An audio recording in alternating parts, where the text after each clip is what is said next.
Um, it's useful for me to look at what's around me to get an idea of what happens within. So Sure. what's happening inside of us is reflected on the outside. That's right. And we have some extraordinary examples of how the fire goddess has shown her prowess to us with the seismic activity and the amount of earth movement that's been happening. And we've also seen a huge amount of force through the waters with the tsunamis and things like that. Now, how could I understand it through the Hawaiian perspective?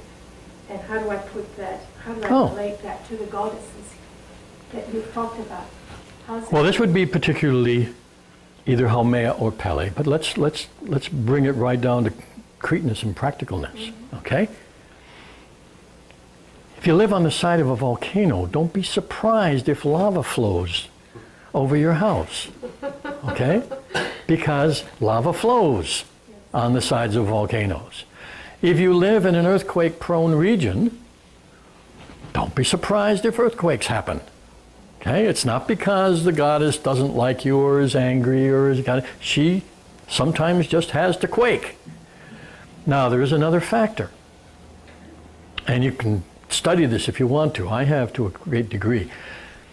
Where human beings and human societies are involved, especially human populations, large population, these natural events, these events that are natural for a particular area, may go out of their way to affect human communities because human communities sometimes generate a great deal of emotional energy that acts as an attractive force.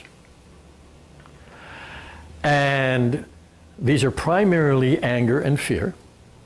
And very often where you have places of great destruction and great loss of life, you can look and see a history of either social turmoil or in some cases social depression, which is a suppression of the anger and fear that might be there. And you can make, boy, these correlations every time you find these major disaster areas and where humans are involved. Okay? This seems to be a global. Oh, sure, it is a global thing. It happens all over the world.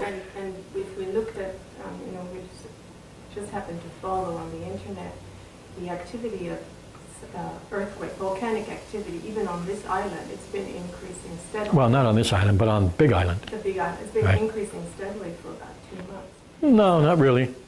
If you look at this island, honestly, I mean Big Island. Okay. Okay, if you look at Big Island, honestly, there's less activity now than there was some years ago.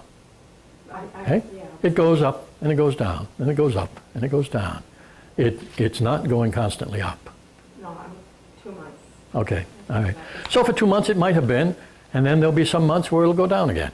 It has not stopped since 1982. We're dealing with the same cycle of eruption over there on the Big Island since 1982, but the activity has gone up and down, okay?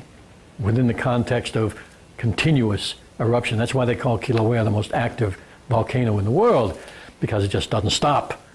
It doesn't mean because it's exploding all the time, okay? But it's constantly active. Yeah.